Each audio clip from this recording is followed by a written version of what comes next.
guys, welcome back to Quick Nursing Shots with Smita, and today I'm going to discuss about the symptoms which is being seen in the case of acute pancreatitis and also how you can diagnose this condition. So let's start with our very symptom, which is starting with the severe abdominal pain. So abdominal pain will be your first symptom which you will notice that you are having in case of pancreatitis. Including that, you will complain of a back pain, and that too this pain will increase more when you are having a heavy meal, and it will not be relieved by having antacid thinking that it's a gastric problem. So no, this gastric, it's not a gastric issue because the problem is in your pancreas. So after having a heavy meal, you will face the pain which will stand and persist for more than 1 day or maybe for 2 days. It can be there for continuously. Then abdomen may remain soft, which means that whenever you have a swelling on anywhere in your body, you know that the skin becomes more soft and shiny. So the same thing happens, that your abdomen feels more softer because of the distension and the inflammation inside your tummy, that is your pancreas being inflamed. And then ecchymosis in your flank. So flank is the region where you have your kidney situated, so it's just nearby your umbilicus.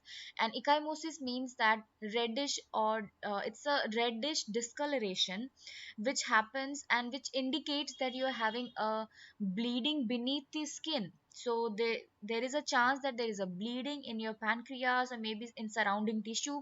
And bruising is mean that the surrounding tissues are being injured, and that is the reason you are getting ecchymosis and this red discoloration on your skin.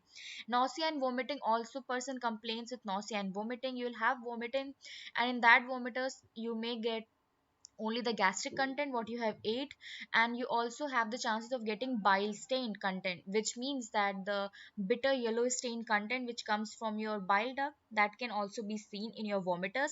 Then person will have fever, because when you have any infection, you know that your fever temperature gets higher. Then jaundice is another complaint, because your pancreas and bile ducts are closely related.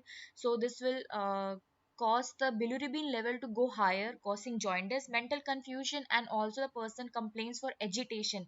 The person becomes very irritating and he feels like very frustrated. Then it is seen that hypotension, which means low blood pressure. So why the low blood pressure happens in case of pancreatitis? Because there is internal bleeding. When there is internal bleeding, loss of blood and loss of fluid is happening, your BP will go low. Even if you are just vomiting for about 20 times or more than that, and continuously for few days, you know that your BP goes lower. And the same thing happens here. And whenever BP gets decreased, the pulse will be higher, which means that we have tachycardia, that's a higher pulse rate. Then cyanosis is the bluish discoloration. So usually this bluish discoloration happens if you have ever noticed that when we have lack of oxygen in our body and lack of blood supply, so that is when our hand, our feet feels very cold and clammy. So this has happened in this case. And renal failure is also very common accompanying this problem of acute pancreatitis, because this pancreatitis is actually affecting your micro vessels. So you know that your kidneys are made up of million and millions of micro vessels, and your excretion process happens in your kidney. So those micro vessels will get affected in this case, and your kidney will not be able to function properly as it functions in his normal way. And that is the reason the person will have maybe edema in his leg, and there will be fluid accumulation, which means there will be swelling in the body somewhere, and the kidney will get failed. So we call it as renal failure. Respiratory distress, which means the person will gasp for air, will feel like he's not getting enough oxygen, and the person will try breathing, maybe breathing more, but still he will not be able to get air and oxygen. Because of that, there will be lack of oxygen in your tissue, in your blood, and there will be difficulty in breathing. You'll feel like there is something on your chest making you very heavier at breathing. Then tachypnea, increased breath rate. Abnormal blood gas value happens because your carbon dioxide oxygen values are being have been affected inside your blood. So when you take your atrial blood gas, which says your partial pressure of oxygen, partial pressure of your carbon dioxide, everything will get abnormally affected in this. Myocardial depression happens because the serum levels and also the iron in your blood gets affected. And you know the myocardium is your muscle layer which help in contraction and relaxation of the heart, so that part will be affected in your blood. And this is the reason we say that when you have pancreatitis you have the chance of having multiple organ failure and maybe multiple organ disorder. So in this case you can see every sort of disease, every sort of organ is involved in this problem, and you are having symptoms overall for every problem. So there will also be a chance of having high blood sugar which is directly connected with your pancreas. You know that your pancreas only secrete insulin, so when there is a problem going on with pancreas, so you know that pancreas is not good at secreting insulin. Maybe the insulin is not in a good form, maybe the insulin is not healthy enough to to metabolize those glucose, and that is the reason there will be a sugar resistant in your body, which we call it as glucose resistance. So because of that there will be hyperglycemia, blood sugar will shoot up. DIC is also one of the complication and symptoms seen in this problem.